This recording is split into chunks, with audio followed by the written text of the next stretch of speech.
রয়েতে আছে যে সেখানে একজন সুন্দরী বাইজি ছিল।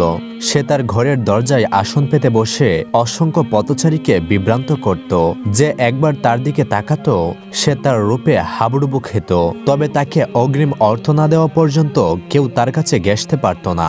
একবার বনি ইসরায়েলের এক দরবেশ ওই পথ দিয়ে যাবার সময় ওই সুন্দরী বাইজির প্রতি তার দৃষ্টি পড়ল। তাকে দেখা মাত্রই তার হৃদয়ে বাইজির রূপরাশির প্রণয়পা নিক্ষেপ করল। তাকে পাওয়ার জন্য দরবেশ একেবারে ব্যাকুল হয়ে পড়ল। দরবেশ অবশ্য তার মনস্থির রাখার জন্য আপ্রাণ চেষ্টা করলেন, কিন্তু তাতে তিনি সফল হলেন না, বরং তার চাঞ্চল্যতা আরো বেড়ে গেল। এমনকি তার নিকট যেসব জিনিসপত্র ছিল তিনি তা বিক্রি করে নগদ মুদ্রা সংগ্রহ করলেন এবং তা নিয়ে উক্ত বাইজির দরবারে উপস্থিত হলেন।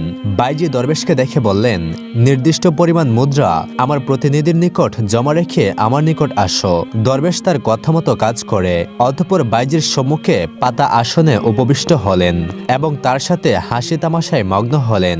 এই সময় দরবেশ বাইজিকে বাহুবেষ্টনে আবদ্ধ করার খেয়ালে তার দিকে হাত প্রসারিত করলেন, কিন্তু এই মুহূর্তে আল্লাহ তাআলা দরবেশের পূর্ববর্তী ইবাদত ও স্ত্রী অনুগ্রহের পথে তাকে অবাঞ্ছিত কর্ম থেকে বিরত রাখলেন।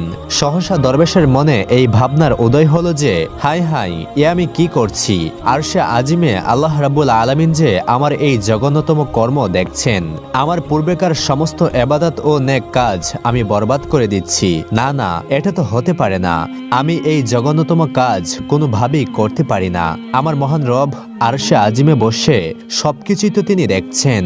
দরবেশের মনে তখন ভীষণ ভয় ও আতঙ্কের সৃষ্টি হলো। তার সমস্ত শরীর থরথর করে কাঁপতে লাগলো। তার মুখ ফ্যাকাশে হয়ে গেল। বাইজি তার অবস্থা দেখে বিস্ময়কর কণ্ঠে জিজ্ঞাসা করলো, কি হলো আপনার? দরবেশ তখন জবাব দিল, আমার অন্তরে আমার প্রতিপালকের ভয় জেগে উঠেছে।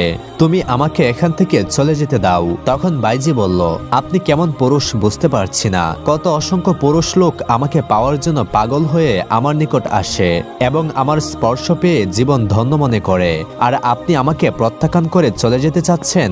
এ কেমন কথা?